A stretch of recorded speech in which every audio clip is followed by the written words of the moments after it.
Actually, smart summon. I could just like call my car from anywhere I want.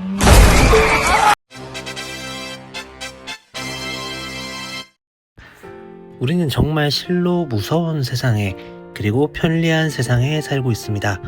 지금 보시는 것처럼 이제는 주차장에서 자동차가 스스로 운전을 해서 내 앞에까지 픽업하러 와주는 시대가 와버렸는데요.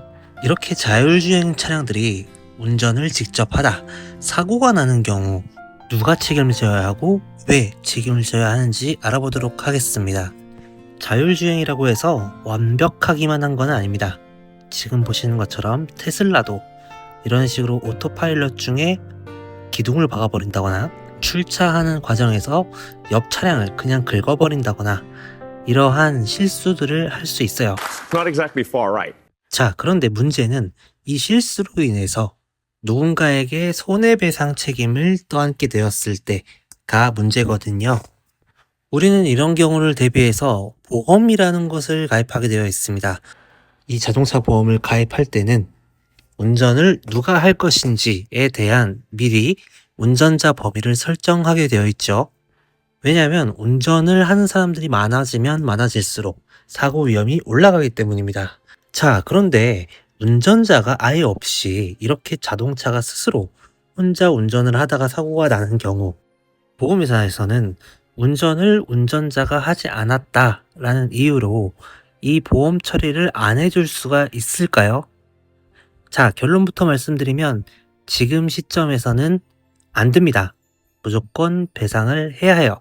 그 이유는 이 차량의 소유주가 여러분들로 되어 있기 때문이에요. 지금부터 한 1분 정도만 잠시 조금 어려운 얘기를 할 건데요. 우리 법에서는 운전자와 운행자의 차이를 명확하게 규정하고 있습니다.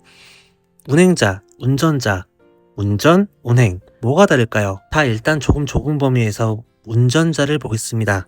운전자는 말 그대로 실제로 그 차량을 운전하는 사람이에요. 그리고 조금 더 넓은 범위에서 운행자의 개념이 있는데요. 이 운행자는 그 운행자 스스로가 자신의 이익을 위하여 자동차를 운행하는 자라고 명시를 해놓고 있습니다. 자, 이렇게만 봤을 때는 무슨 말인지 잘 감이 안 오시죠? 자, 이렇게 뜯어서 얘기를 해볼게요. 자, 운행자는 운전자도 포함입니다. 내가 운전을 함으로써 출퇴근을 용이하게 할 수 있다든지 하는 이익이 있다라는 거죠. 두 번째로는 렌터카나 택시나 버스 같은 차량의 소유주, 법인 회사겠죠. 여기에는 대여요금이라든지 운수요금 등으로 금전적인 이익을 취하기 때문에 운행자 요건이 성립합니다. 좀 더 쉽게 표현을 해보자면요. 이 차량을 가지고 이익을 누리는 모든 사람, 즉 자동차의 소유주들은 대부분이 운행자에 포함이 됩니다. 심지어 내가 운전을 하고 있지 않은 상황에서도 말이죠. 물론 이게 100% 성립하는 것은 아닙니다. 하지만 99%는 성립을 하는 거고, 이 영상은 강의의 영상이 아니기 때문에 이 정도로 쉽게 정리하고 넘어가도록 할게요. 그래서 지금 상황에서는 사고가 발생이 되게 되면 AI는 책임을 지지 않습니다. 물론 그 제조사도요. 이는 제가 예전에 올렸던 완전 자율주행 자동차가 출시가 되지 않을 것이다 라는 얘기와 일맥상통을 하는데요. 이 이유가 바로 여기에 있습니다. 기술이 부족해서가 아니거든요. 자, 자율주행 자동차의 5가지 레벨 1단계부터 5단계까지 이렇게 되어 있거든요. 이건 법률적으로 규정을 해놓은 거예요. 그렇기 때문에 임의로 바꾸는 것이 아닙니다. 자, 그런데 완전 자동화, 완전 자율이라고 하면 완전 자율 중에 모든 자동차의 사고들은 제조물의 결함으로 봐야 되는 거거든요. 자율주행이 완벽하게 작동했다면 사고가 날 일이 없어야 한다는 거죠.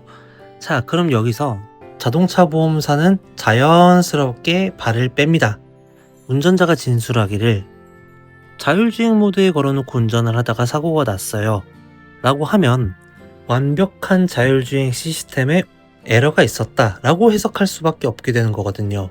자, 근데 그럼 그렇게 자율주행 중에 사고 난 사람들이 많을까? 그렇지 않겠죠. 물론 당연히 실제 운전을 직접 하면서 사고 나는 경우가 태반일 거예요. 그런데 문제가 되는 거는요, 여기서 5단계 자율주행 차량을 가지고 있는 사람들이라면 너도 나도 다 사고 났을 때 자율주행 모드에서 사고가 났다 라고 진술을 할 게 뻔하거든요.